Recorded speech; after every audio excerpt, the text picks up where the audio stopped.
Corresponding sides क्या होंगे, proportional होंगे, ये हम लोग जानते हैं। तो at first we have to make two triangle similar. अब ये दो ट्रायंगल किसको लेंगे, वो इसी से जो रिजल्ट है उसी से हम लोग देख के लेंगे, किसको लेना है वो समझना है। तो देखिए ओ ए बाय ओ सी दिया हुआ है, कहाँ ओ ए खोजिए, ये ओ ए बाय ओ सी इस लाइन में है, तो इसमें ये ट्रायंगल भी हो सकता है, ये ट्रायंगल भी हो सकता है। अगला स्टेप देखते हैं क्या है, O B by O D, O B by O D, ध्यान दो।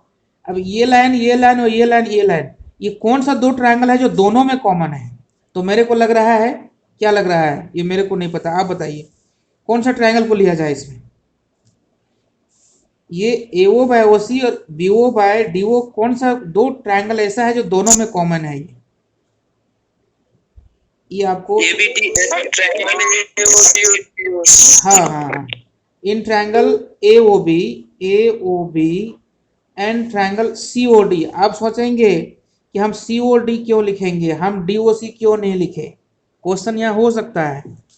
अगर आप ट्रायंगल डी ओ सी लिख रहे हैं तो देखिए ऑर्डर को फॉलो नहीं कर पा रहे हैं आप, देखिए क्या पूछ रहा है यहाँ पर, ओ ए क्या है, ओ ए बाय ओ सी, तो ओ ए बाय ओ सी में इसका करस्पॉन्डिंग पार्ट क्या है, ये है।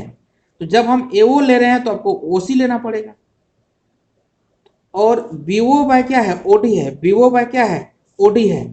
तो इसका प्रोपोर्शनल ये हो रहा है, इसका मतलब ये है कि इस ऑर्डर में लेना पड़ेगा। अब क्वेश्चन ये है, ऑर्डर में तो मैंने ले लिया, अब क्वेश्चन ये है कि इसको सिमिलर करें तो करें कैसे, थ्री मैचिंग पार्ट्स तो होना चाहिए, वो तीन कंडीशन लगा सकते हैं, वो तीनों में से कोई एक फुलफिल करना चाहिए, और कुछ दिया है नहीं, सिर्फ दिया है पैरेलल है। तो इस पैरेलल से आप angle, corresponding angle, alternate interior angle, vertically opposite angles का यूज कर सकते हैं, ये आपके पास आज़ादी है। ध्यान दीजिए ये एंगल जो है ये इस एंगल के इक्वल होगा, क्यों होगा ये आप बताएंगे हमको, मेरे को नहीं मालूम। हाँ एंगल वन नाम, इसका नाम वन दे दिए, इसका नाम टू दे दिए हैं, इसका नाम थ्री दे दिए हैं, इसका नाम फोर दे दिए हैं, नाम दे दिए हैं, इसका नाम फाइव दे दिए हैं, इसका नाम सिक्स दे दिए हैं। इस तरह देने से आपको लिखने में सुविधा होगा। ये फिगर में ही देंगे, आप अपना मन में कहीं नहीं लिख देंगे angle one equal to angle three. हाँ so angle one should be equal to angle four by alternate interior angle. समझते हैं कि नहीं, अल्टरनेट इंटीरियर एंगल समझते हैं नहीं, क्लास 6 में पढ़े होंगे, 7 में पढ़े होंगे, 8 में पढ़े होंगे, 9 में पढ़े होंगे, इतना दिन पढ़ चुके हैं आप हैं।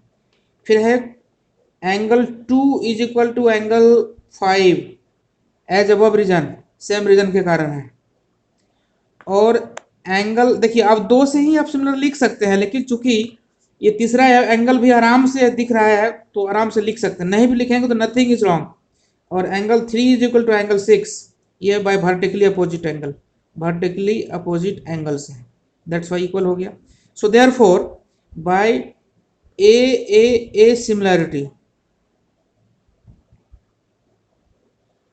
ट्रिपल ए सिमिलैरिटी हम क्या कर सकते हैं, कह सकते हैं हम लोग हैं कि ट्रायंगल ए ओ बी जो है सिमिलर है ट्रायंगल सी ओ डी का। अब जब सिमिलर हो गया तो करस्पॉन्डिंग पार्ट जो होगा, मैचिंग पार्ट जो होगा, प्रोपोर्शनल होगा।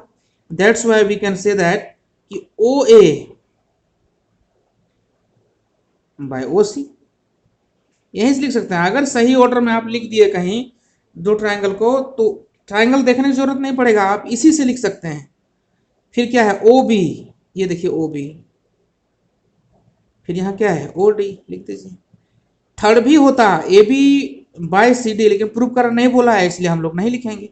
ये क्यों लिखे, क्योंकि ये जिस तरह से हम लोग सी पी सी टी लिखते थे, corresponding part of congruent triangle, जब दो ट्रायंगल से कॉन्ग्रुएंट होता तो लिखते थे कि नहीं, ठीक उसी प्रकार से यहाँ दो ट्रायंगल सिमिलर है तो लिख देंगे C P S T, by C P S T, मतलब corresponding part of similar triangles.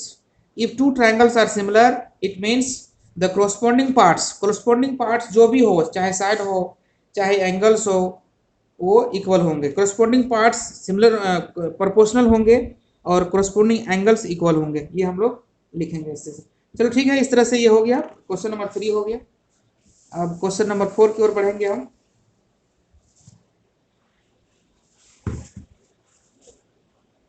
चलिए क्वेश्चन नंबर 4 देखते हैं। टर्न करूं मैं इसको?